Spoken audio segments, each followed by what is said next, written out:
This dude is a legend. Straight up legend. Will be remembered forever. You will hear Inoue's name, man. Ain't nobody done it like him, man.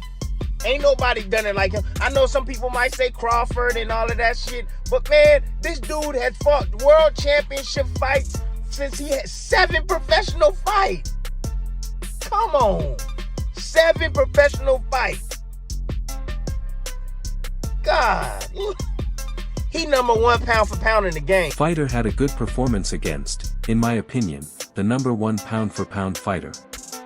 Now, firstly, Junto Nakatani definitely showed that he deserves to still be a big name on this boxing scene as he put up a great performance against the number 1 pound for pound fighter where I think it is going to be tough for a lot of guys to beat him in the upcoming years. The Inoue Nakatani fight earlier today. Oh man, yes I did. Inoue had me on pins and needles. Now I like Inoue. Surprisingly, my 2 favorite fighters in this era, for real, outside of my brother, because I gotta say my brother. Yeah. Fastest hands in boxing and etc. The creativity, all that, it's through the roof. But Monster, and there we go. Monster, and who's fighting? They've been a beating. Yeah. Whoever lost, if Inoue lost, he wasn't the number 1 fighter in the world anymore, and he wasn't even the number 1 fighter in Japan anymore, so yeah, huge reputational pride at stake for Inoue. But the question is, if they don't get the rematch now, or if they never do the rematch, what should they do next? Well, for Inoue, immediately after the fight, everyone's calling for the Bam Rodriguez fight, which is interesting because Bam Rodriguez is still 2 weight classes below Inoue. They're several years apart in age. I don't know if I see it happening. Hey, look up this young fighter called the Monster. He's a Japanese, 118 pounds. He's better than Manny Pacquiao. Manny Pacquiao was blue like that. He's vicious. That's a badass guy he beat too. Broke him down. Ooh. 118? Yeah, who the hell fights in that bantamweight? Yeah, but who? Some bad yeah, some killers. He beat him so easy. The mean son of a... Mike Tyson knows a thing or two about terrifying opponents, but even he is entirely mesmerized by a guy fighting at super bantamweight. Tyson does not just respect Naoya Inoue. He actually sees a direct reflection of his own prime, a kindred spirit operating with that exact same ruthless seek and destroy mentality. It is not just about winning rounds on the scorecards for this Japanese superstar. It is about utterly breaking an opponent's will with bone-crunching body shots and decisive punishing combinations that alter careers. 2 undefeated fighters coming into an undisputed title fight. Inoue pretty much vanquished all challengers so far at the lower weight classes. He has shown time and time again over now 28 wins that he is a devastator, right? Has big time punching power, but can also outbox guys with big time punching power, right? Showed that in Nonito Donaire fight. So this was the biggest test for him. Nakatani, a bigger guy. I mean, I don't know about definitely a taller, longer fighter, rangier. Both guys dangerous. Southpaw orthodox matchup. And the fight starts with epic entrances. And I know that everybody, before we even get into the fight, everybody talks about how Inoue should come to America and box. I would like to see him over here more, but why leave if you're gonna sell out 55,000 in Japan and have these awesome, entrances and these massive displays, and he's a star over there. So there's really no reason for him to come over here. Unless, again, they found a way to make the tank fight happen, which I don't think is ever going to happen. But yeah, we got to appreciate it, even if it's not in the US, even if we got to wake up every once in a while and watch a fight at 7 a.m. or 11 p.m. or whatever, sometimes the greats are worth that, right? And in this case, I think Inoue is. He is must-see television when he's in a ring. Stepping into the ring with the monster presents a deeply unsettling physical reality that most fighters are completely unprepared for. If you listen closely to the raw ringside audio during his absolute destruction of Miroho Nakamura, you hear a sickening impact that simply should not come from a human being. Pros and fans alike were genuinely disturbed by the terrifying mechanical sound echoing through the arena every single time his gloves made contact. People swore it sounded exactly like someone smashing one of those heavy-duty arcade punching machines at full force. Joe, Rogan broke down exactly why this happens, pointing out that it is not just raw thumping weight coming at you.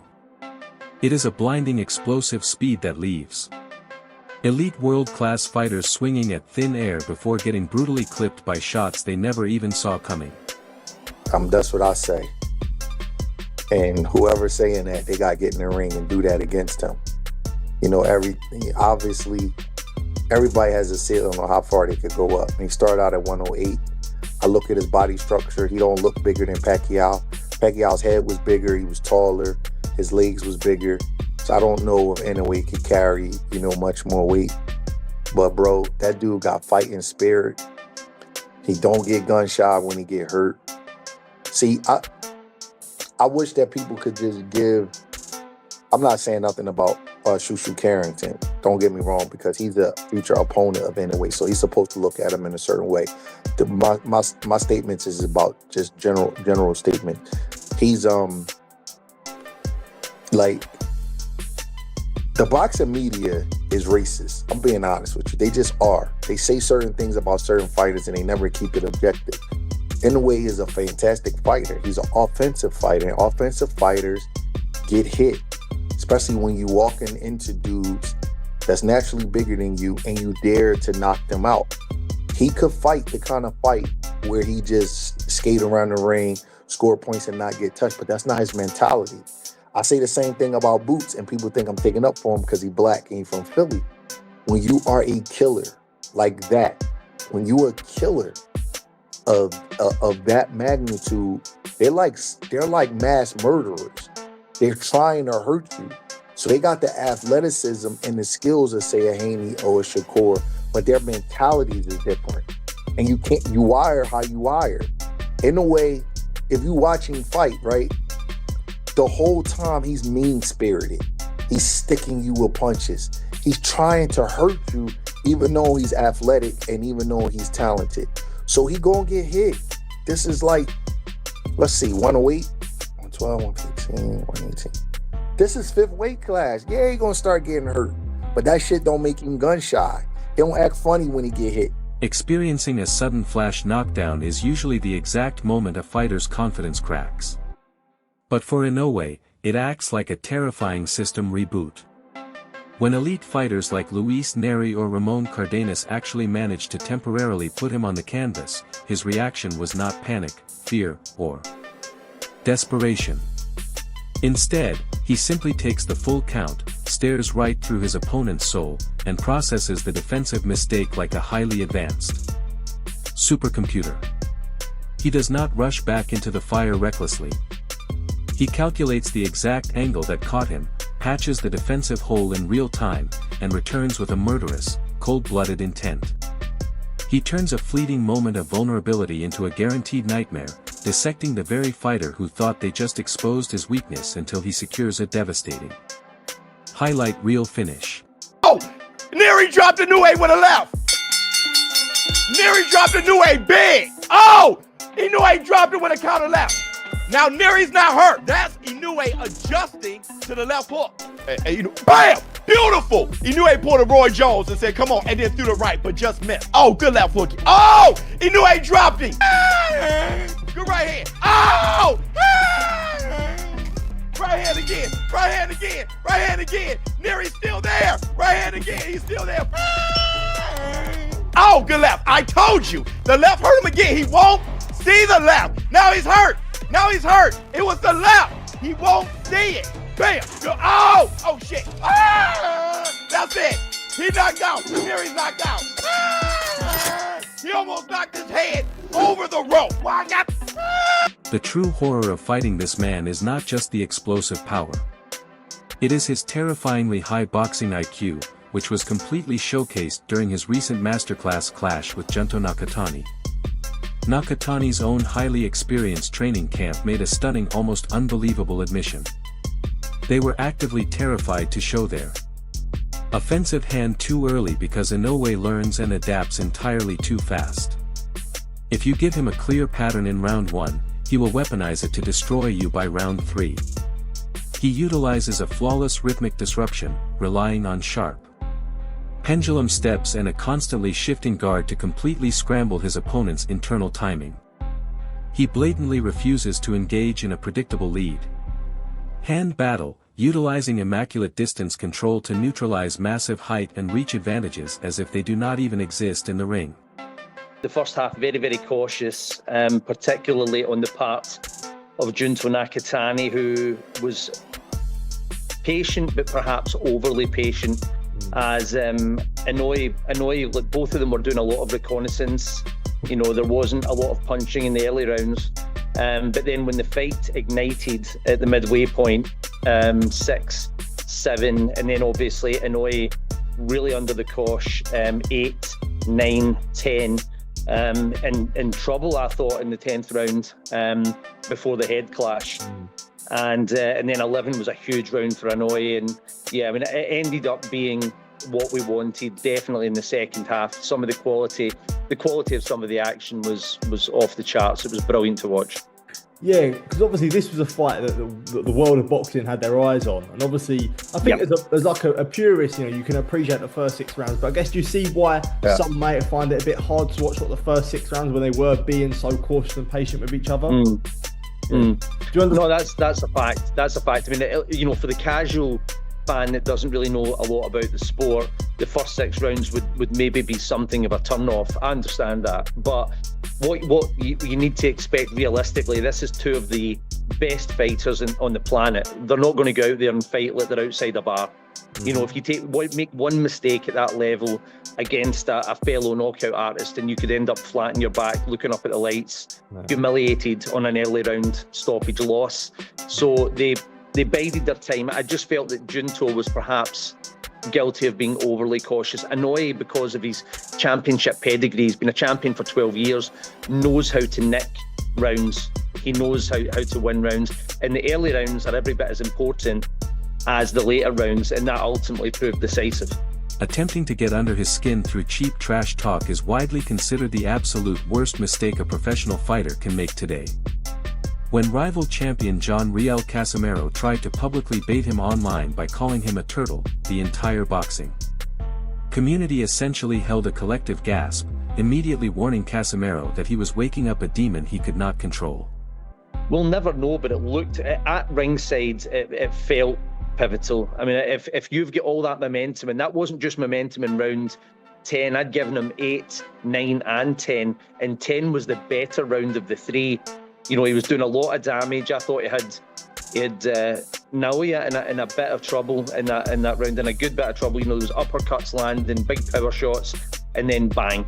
And then not only did that ruin the momentum, but it also gave Naoya a break. It gave the monster a break to go over what he'd been through, and then look how he responded. So I think it would be remiss to say that wasn't a pivotal factor in the fight, but these things happen. It's aggressive southpaw against aggressive orthodox. You're going to get head clashes. It just came at the worst time possible for Junto Nakatani and the best time possible for Naoya Inoue. Was you surprised about how patient Junto was at the start? Because we've seen in previous fights, he's definitely not been patient, you know, and he's got a few early stoppages previously, but was you surprised or finding the reason, I guess, why it was so hesitant at the start? It's the danger on the other side. I mean, all the fights that he's had previously, none of those opponents come close to the quality that's in front of him, both in terms of skill and hitting power. So he's being cautious for a reason. Like I say, you make one mistake, then you could be in trouble. I just felt it was a touch. There's cautious and there's overly cautious, and that's ultimately, I think he was overly cautious in the early rounds. So that the reason was, I mean, I spoke to Rudy Hernandez down in this lobby about 10 minutes ago, and he said, look, you can't go in there guns blazing. Inoue's got very good timing. You know, you make one mistake and it could be your last. So I get it, but that ultimately has led to him losing the decision. There is a staggering, undeniable parallel right now between Inoue and David Benavidez.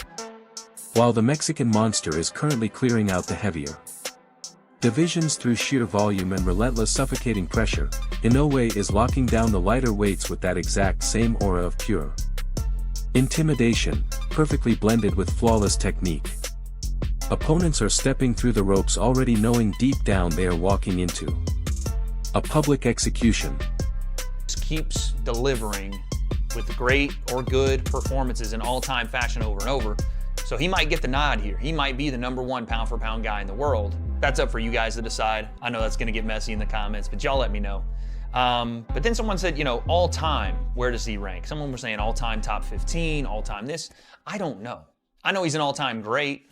I can definitely say that. I think that's undisputed, right? Like, you can't, there's no argument you can make for him not being an all-time great. I just don't know where, because top 15, it feels like a jump to be like, top 15 ever.